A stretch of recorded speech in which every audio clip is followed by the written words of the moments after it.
अस्सलाम वालेकुम dear students, I am your biology teacher doctor Mohammad Irfan Nasir. आज जो हम डिस्कस करने जा रहे हैं वो है 9th क्लास का chapter number 2 solving a biological problem.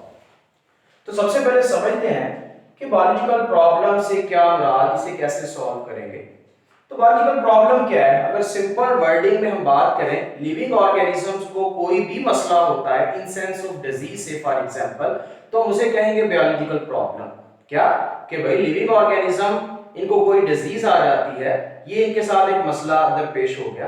अब इस मसले को हम कैसे सॉल्व करेंगे, इसका एक तरीकेकार है। उस तरीकेकार को हम नाम देते हैं बायोलॉजिकल मेथड का। तो लिविंग ऑर्गेनिज्म को जब भी कोई बायोलॉजिकल प्रॉब्लम होगा उसे सॉल्व किया जाएगा किसकी मदद से? बायोलॉजिकल मेथड की मदद से। तो डिफाइन करते हैं सबसे पहले, हमारे पास जो डेफिनेशन है व्हाट इज बायोलॉजिकल मेथड, कि बायोलॉजिकल मेथड क्या है। तो डिफाइन करते हैं इसे, it is basically a scientific method, ये एक साइंसी तरीका है in which biological problem is solved, जिसके अंदर बायोलॉजिकल प्रॉब्लम को सॉल्व किया जाता है। और एक और इसकी खास बात है, comprises of number of steps, ये बहुत सारे स्टेप्स पर मुश्तमिल है। तो ये स्टूडेंट हमारे पास सिंपल सी डेफिनेशन कि व्हाट इज बायोलॉजिकल मेथड। अब इसके स्टेप्स को देखते हैं कि क्या है इसके स्टेप्स। सबसे पहले, जब भी बायोलॉजिकल मेथड के थ्रू हम किसी बायोलॉजिकल प्रॉब्लम को सॉल्व करते हैं तो इन्हीं स्टेप्स को लाइन वाइज हम फॉलो करते हैं, इसी के थ्रू हम प्रॉब्लम को सॉल्व करते हैं। सबसे पहला जो स्टेप है हमारे पास वो है रिकॉग्निशन ऑफ बायोलॉजिकल प्रॉब्लम। सबसे पहले तो ये समझना है कि किसी भी लिविंग ऑर्गेनिज्म को अगर डिजीज होती है या कोई बायोलॉजिकल प्रॉब्लम आता है वो है कौन सा, सबसे पहले उसे रिकॉग्नाइज करना। दूसरा स्टेप देखें तो है ऑब्जर्वेशंस। फिर हम उस चीज को ऑब्जर्व करते हैं, लिविंग चीज को ऑब्जर्व करने का नाम ऑब्जर्वेशंस है। फिर हम देखते हैं हाइपोथेसिस फॉर्मुलेशन। जो तीसरा स्टेप है वो है हाइपोथेसिस फॉर्मुलेशन, कि हम हाइपोथेसिस बनाते हैं। ये सारी चीजें हम स्टेप बाय स्टेप डिस्कस करेंगे। इसका चौथा स्टेप है डिडक्शंस का।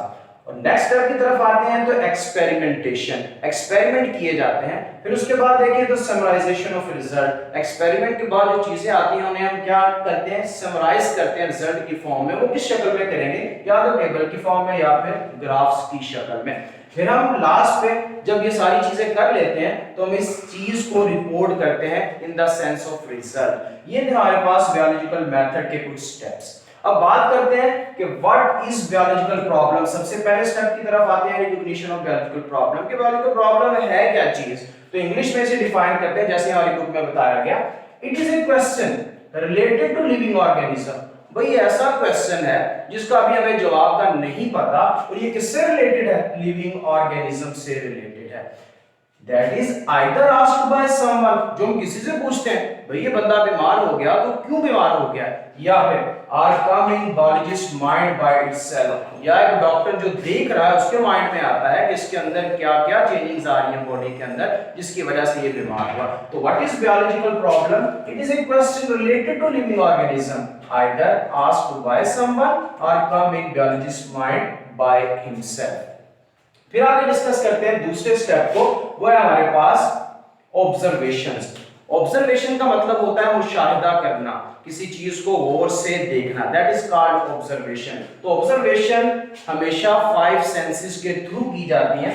कौन सी 5 सेंसेस हैं हमारी? सबसे पहले विजन। विजन का मतलब होता है देखना। उसके बाद हम बात करेंगे हियरिंग की। हियरिंग का मतलब सुनना। नेक्स्ट है हमारे पास स्मेल, कि हम किसी चीज को फील करते हैं, उसका स्मेल देखते हैं अच्छी है या बुरी है। और फिर टेस्ट के थ्रू हम जज कर सकते हैं किसी चीज को, और एंड पे टच के थ्रू। तो what are observations? These are made with 5 senses, vision, hearing, smell, taste and touch. फिर हम करते हैं बात कि ऑब्जर्वेशंस जो हैं इनकी 2 टाइप्स हैं। कौन कौन सी 2 टाइप्स हैं? सबसे पहले हमारे पास क्वालिटेटिव और दूसरी हमारे पास टाइप्स हैं क्वांटिटेटिव। तो क्या डिफरेंस है क्वालिटेटिव ऑब्जर्वेशन में और क्वांटिटेटिव ऑब्जर्वेशन में? एक बड़ी सिंपल सी एग्जांपल देखते हैं जी। हम किसी दुकान पर जाते हैं, वहां से एक ड्रिंक लेते हैं, कोई बोतल शोतल हमने पीनी है। तो ड्रिंक जब लेते हैं तो ड्रिंक को पकड़ के पहले देखते हैं कि वो भाई ठंडी है या गर्म है।